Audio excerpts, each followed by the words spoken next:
ምድር እየዋጣቸው አታሞ እየመቱ ይዘፍኑ የነበሩ ሰዎች እየዋጠኝ እኮ ነው ብላ ለጓደኛዋ ስትነግር ተንጠራርተሽ ምቺ አስረሽ ምቺ እንደተባባሉት አይነት ሁኔታ ላይ ነው ያለነው።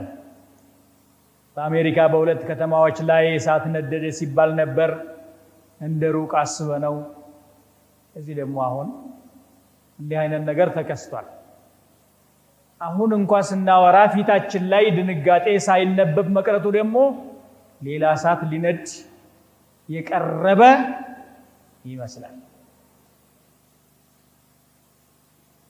ቢላህ ተውባ እናድርግ፣ ወደ አላህ እንመለስ፣ ዲናችንን እንወቅ፣ ዱዓ እናድርግ፣ አላህን እንለምን። በእኛ ላይ የዚህ ከውን ስርዓት አይለወጥብን። ነቢያችን አለይሂ ሰላቱ ወሰላም አንዳንድ ጊዜ ዛሬ በሳይንስ ደረስንበት እንደሚሉት ፀሐይና ጨረቃ መለወጣቸው ሲከሰት በምን ምክንያት እንደሚከሰት ይነግሩናል።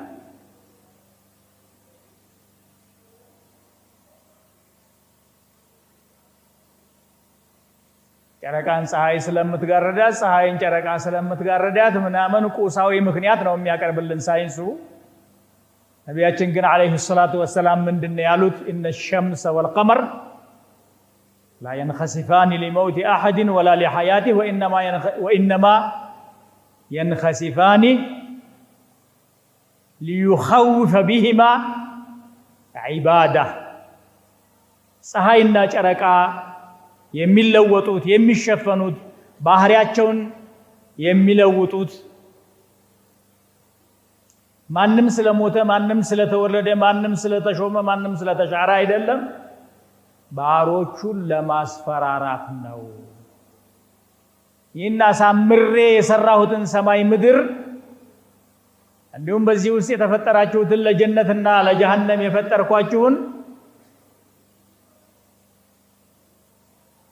ያማረውን ከውን ግልብጥብጡን ለማውጣት የምችል ጌታ ነኝ። እናንተ ግን ደፈራችሁኝ። ወንጀል በዛ፣ ጥፋት በዛ፣ ህግ ተጣሰ፣ መስመር ተዘለለ፣